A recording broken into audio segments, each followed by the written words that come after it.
একজন সাংবাদিক হিসাবে কথাটা হয়তো আমি ঠিক বলতে পারি না, কিন্তু সামাজিক যোগাযোগ মাধ্যমে এখন একটা ট্রল চলছে। সেটা হচ্ছে ক্রিকেট ম্যাচ এমন হতে পারে সামনে যেখানে ভারতের মুখোমুখি হবে ইন্ডিয়া। কথাটা মজা করেই বলা, কিন্তু পরিস্থিতি কিন্তু সেরকম দিকই ইঙ্গিত করছে। কেন ইঙ্গিত করছে সেসব নিয়ে কথা বলবো। সবাইকে স্বাগত জানাচ্ছি লেটস প্লেতে। আপনাদের সঙ্গে আছি আমি রাকিবুল হাসান। প্রথমে একটা পরিসংখ্যান দেই। টি-20 বিশ্বকাপ থেকে আমরা আর 3 সপ্তাহ দূরে দাঁড়িয়ে, তার চেয়েও হয়তো কম সময়। 7 ফেব্রুয়ারি শুরু হয়ে যাবে মাঠের লড়াই, যেখানে অলমোস্ট এটা এখন ক্লিয়ার যে বাংলাদেশ সেটা বয়কট করতে যাচ্ছে। কারণ আইসিসি তার জায়গা থেকে নড়ছে না, যেহেতু বাংলাদেশ ভারতে খেলতে যাবে না, ফলে তাদের বয়কট করা ছাড়া আর কোনো পথ নেই। বাংলাদেশের দাবি ছিল ভেন্যুটা শ্রীলঙ্কায় নিয়ে যাওয়া, যেহেতু এটা হাইব্রিড মডেল আছে, পাকিস্তান শ্রীলঙ্কায় ম্যাচগুলো খেলবে, একটা গ্রুপের সব খেলা শ্রীলঙ্কায় হবে, সেহেতু বাংলাদেশও সেই অপরচুনিটি নিতে চাচ্ছিল নিরাপত্তা শঙ্কার কারণে। এবং আইসিসির যে নিরাপত্তা পর্যবেক্ষক দল বা যারা অ্যানালাইসিস করে, তারা কিন্তু একটা রিপোর্টে জানিয়েছে স্পষ্টভাবে যে বাংলাদেশের নিরাপত্তা শঙ্কা আছে ভারতের মাটিতে। শুধু খেলোয়াড় বলে না, সেখানে সমর্থক, সাংবাদিক, সবার জন্য এটা নিরাপত্তা শঙ্কা আছে।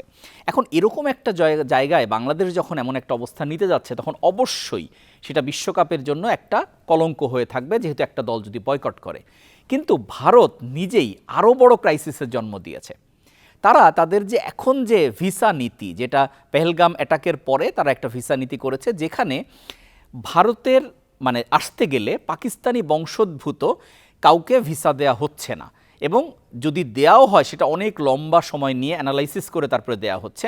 তাদের জন্ম যদি বিদেশেও হয়, তাদের বাবা মা কিংবা দাদা দাদি এরকম জায়গা পর্যন্ত তারা সেগুলো বিচার বিবেচনা করে দেখে। এবং সেই কন্ডিশনে আটকে গেছে কিন্তু অনেক ক্রিকেটার, এবং তারা বিভিন্ন দলে খেলেন। আপনি যদি যুক্তরাষ্ট্রের 4 ক্রিকেটার আটকে গেছেন, তার পাশাপাশি ওমানের 4 জন, এর পাশাপাশি কানাডায় আছে, নেদারল্যান্ডসে আছে, আরব আমিরাতে 6 জন, টোটাল সংখ্যাটা 19 জন। এই 19 জন ক্রিকেটার যারা টি-20 ওয়ার্ল্ড কাপে আছেন বিভিন্ন দলের হয়ে, তাদের কিন্তু ভিসা আটকে গেছে। এবং শেষ পর্যন্ত এটা হয়তো বা বিশেষ বিবেচনায় এই জটটা ছোটাতে হবে, কিন্তু আপাতত যে খবর, তারা এখনও ভিসা পাননি। এখন এই যদি পরিস্থিতি হয়, তাহলে আসলে ভারতের মাটিতে টুর্নামেন্ট আয়োজনের দরকারটাই বা কী? অবস্থা এমন, পাকিস্তানের মাটিতে তো খেলা হয় না, কারণ যেখানে ভারত যায় না, এবং অন্য অনেক দেশও বিভিন্ন সময় আপত্তি জানায়। আর ভারতের মাটিতে এখন বাংলাদেশ একটা সিল মেরেই দিল যে সেখানে নিরাপত্তা শঙ্কা আছে। এবং তারা যেহেতু এতগুলো ক্রিকেটারকে নিয়ে এই এক ধরনের নাটকই বলবো আমি, এই নাটকটা করছে, তখন আসলে বড় একটা প্রশ্ন এসেই যায়। আমি একটু অন্য একটা জায়গার সঙ্গে বিষয়টাকে রিলেট করতে চাই। একজন ডোনাল্ড ট্রাম্প থাকতে আসলে জাতিসংঘের কী প্রয়োজন? কারণ ডোনাল্ড ট্রাম্প যা করছেন সেগুলো ঠেকানোই তো জাতিসংঘের কাজ। আপনি সেই গাজার যুদ্ধের কথাই বলেন, সেটা তো চিরন্তনভাবেই চলছে। সেখানে জাতিসংঘ শুধু কি বলবো, এটা কোনো রোল প্লেই করে না। তারা মাঝে মাঝে কিছু স্টেটমেন্ট দেয়, এর মধ্যেই সীমাবদ্ধ। সেখানে বছরের পর বছর ধরে হত্যাকাণ্ড চলছে।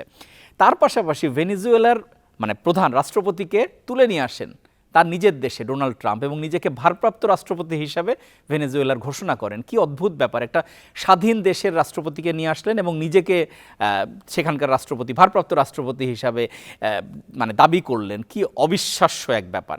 তার পাশাপাশি আমরা যদি দেখি, পানামা খাল নিজেদের দখলে নিতে চান, কখনো গ্রিনল্যান্ডকে নিজেদের করতে চান, কানাডাকে অঙ্গ রাজ্য হিসাবে তিনি ঘোষণা করেন, এরকম কিছু বিষয় একেবারেই পাগলাটে বিষয়। এবং এগুলো ঠেকানোই তো জাতিসংঘের কাজ। ফলে তিনি যা করছেন তাতে আসলে জাতিসংঘ এখন হাসির পাত্র হয়ে গেছে। ঠিক একইভাবে আমরা যদি ভারতের নরেন্দ্র মোদীর কথা বলি, এবং তাকে কেন্দ্র করে ভারতের যে রাজনীতি, এবং তার মধ্যে বিসিসিআইও জড়িত, সো এই জায়গাটা থাকতে আইসিসির আর কি দরকার? কারণ আমরা আইসিসি চেয়ারম্যান হিসাবে জয় শাহকে আছেন, ওনার বাবা হচ্ছেন অমিত শাহ, যিনি ভারতের স্বরাষ্ট্রমন্ত্রী, যিনি বিজেপি সরকারের সবচেয়ে প্রভাবশালী নেতাদের একজন। ফলে জয় শাহর স্ট্যান্ড কী হবে, তিনি কি করবেন, এবং তার সঙ্গে রাজনীতি যে সবসময় মিলে থাকবে, এটা তো বলার অপেক্ষা রাখে না। ফলে ভারত এখানে যে রোলটা প্লে করছে, সেই রোল প্লে করার পরে আইসিসির আসলে আর কোনো প্রয়োজনই থাকে না। এখন সবশেষ কথা হচ্ছে, যেটা পরিস্থিতি দাঁড়াচ্ছে, যে সামনের দিনগুলোতে, এখানে আরেকটা কথা বলতে আমি ভুলেই গেছি, এখন যে 19 ক্রিকেটার আছে তার বাইরেও খুব ইন্টারেস্টিং। আপনি যদি খেয়াল করে দেখেন, অস্ট্রেলিয়া, ইংল্যান্ড, ওয়েস্ট ইন্ডিজ, এই দলগুলোতেও কিন্তু বিভিন্ন সময় ভারতীয় বা পাকিস্তানি, এই দুটো দেশ, ভারতের বংশোদ্ভূতও পাওয়া যায়, পাকিস্তানি বংশোদ্ভূতও পাওয়া যায়। তো এরা যদি প্রশ্নের মুখে পড়ে, তাহলে আসলে কি দাঁড়াবে ভবিষ্যতে? ক্রিকেটই তো বন্ধ হয়ে যাবে। এবং সেরকম একটা বাস্তবতায় আমরা দাঁড়িয়ে আছি, যেখানে ভারতের এই অবিশ্বাস্য যে কর্মকাণ্ড, যেগুলো থেকে বাংলাদেশ হয়তো মোটামুটি বোঝাই যাচ্ছে, এখনও আইসিসি অফিসিয়ালি কিছু জানায়নি, কিন্তু বাংলাদেশের বিশ্বকাপ খেলা হচ্ছে না, এটা মোটামুটি মোটামুটি নিশ্চিতই বলা যায়। কিন্তু অন্য দলগুলো নিয়েও যে ডাইলেমা চলছে তাতে আসলে ভারতই যে প্রশ্নবিদ্ধ হচ্ছে এবং একই সঙ্গে ক্রিকেটে যে ভারতের আধিপত্যবাদ সেটা যে একটা বড় ক্রাইসিস তৈরি করছে সেটা নিয়ে আর সন্দেহের কোনোই অবকাশ নেই।